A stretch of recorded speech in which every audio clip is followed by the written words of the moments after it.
Bees, I'm Marie from Humblebee and Me, and today we are creating a really lovely almond and olive creamy lip balm. This lip balm has a really lovely, rich feel that's quite unique thanks to the inclusion of a hefty dose of olive wax. Olive wax is what is known as a pseudo wax, so it's not a true wax like beeswax or candelilla wax, it's actually hydrogenated olive oil. It's a pretty effective hardener, though not quite as effective as something like beeswax, and it thickens in a really unique and interesting way. If you want to learn more about olive wax and the characteristics that it lends to our formulations, please check out the Getting to Know Olive Wax blog post and experiment that I shared on humblebeeandme.com.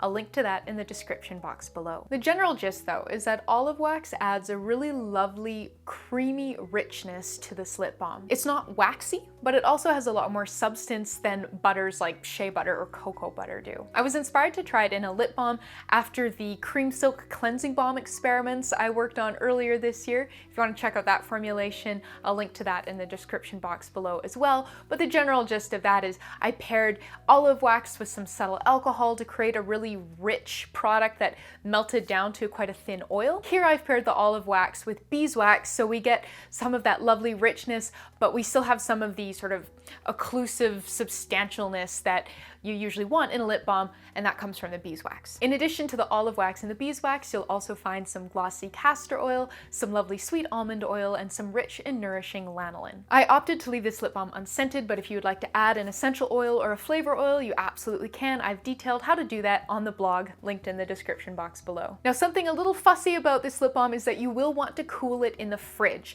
I found that when you leave it to cool at room temperature, it gets a little mealy. It's not quite grainy or lumpy, it's just not perfectly smooth. Of course, to film this video, I had to film and then pour the lip balms in my studio and then very carefully ferry it to my fridge, but if I were you, I would pour the lip balm right next to your fridge. Make sure you have a nice little like open, easy accessible spot, and then you can just carefully transfer the tubes to your fridge that way. I think that's enough preamble. Please make sure you are reading the blog post, but come on, let's go make some lip balm. We'll begin by combining the ingredients for our heated phase in a small heat-resistant glass measuring cup, and you want to make sure you choose something that has a pouring spout because it makes pouring the lip balms a heck of a lot easier. So in here I already have 1.25 grams lanolin.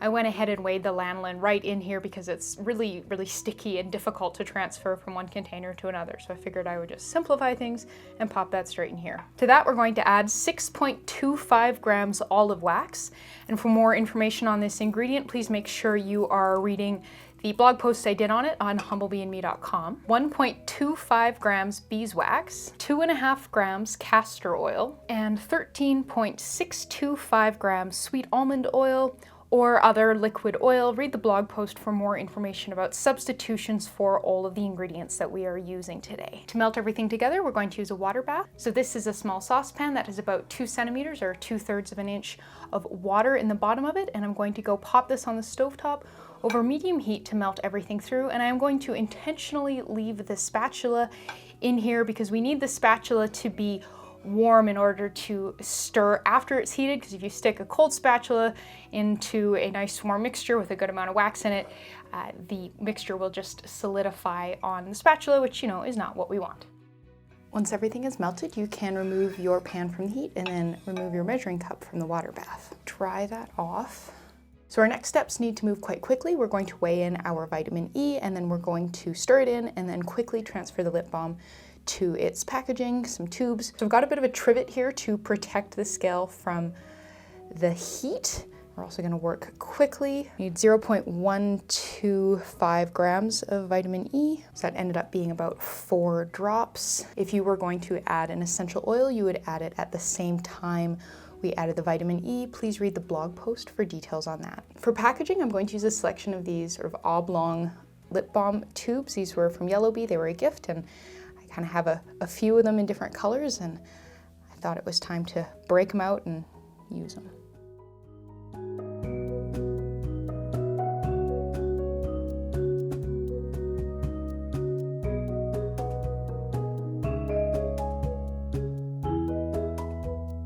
I think that is the most perfect lip balm pour I have ever done.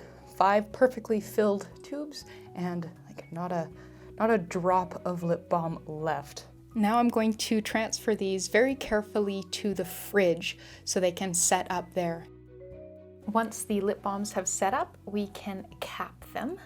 So I've got our little caps here. So as a next step before we label them, I'm going to wipe the tubes down with a bit of paper towel that I've spritzed with some isopropyl alcohol.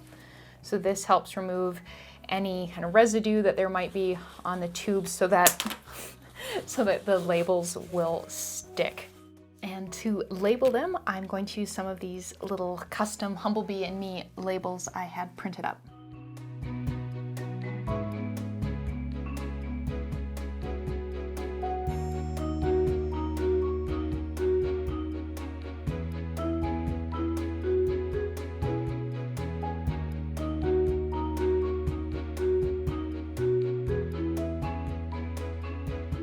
And there you go. So we just made a really lovely almond and olive creamy lip balm.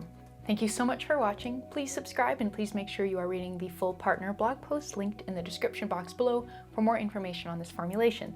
You'll find information on substitutions, scaling, shelf life, links to places to buy all the ingredients, and a whole lot more. So thank you so much, and I'll see you next time.